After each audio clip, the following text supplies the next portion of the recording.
Sinabi pa ni Jesus sa kanila, "Maging handa kayo palagi sa pagbabalik ng inyong Panginoon, katulad ng mga aliping naghihintay sa pag-uwi ng kanilang amo mula sa kasalan. Nakahanda sila at nakasindi ang mga ilawan nila, upang sa pagdating at pagkatok ng amo nila ay mabubuksan nila agad ang pinto. Mapalad ang mga aliping madadatnan ng amo nila na gising at nagbabantay sa kanyang pag-uwi.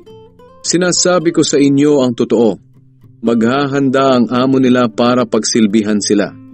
Sila ay pauupuin niya sa kanyang mesa at pagsisilbihan habang kumakain sila. Mapalad ang mga aliping iyon kung madadatnan sila ng amo nila na handa kahit anong oras, hating gabi man o madaling araw. Tandaan ninyo ito, kung alam ng isang tao kung anong oras darating ang magnanakaw, hindi niya hahayaang pasukin ito ang bahay niya. Kayo man ay dapat maging handa, dahil ako na anak ng tao ay darating sa oras na hindi ninyo inaasahan."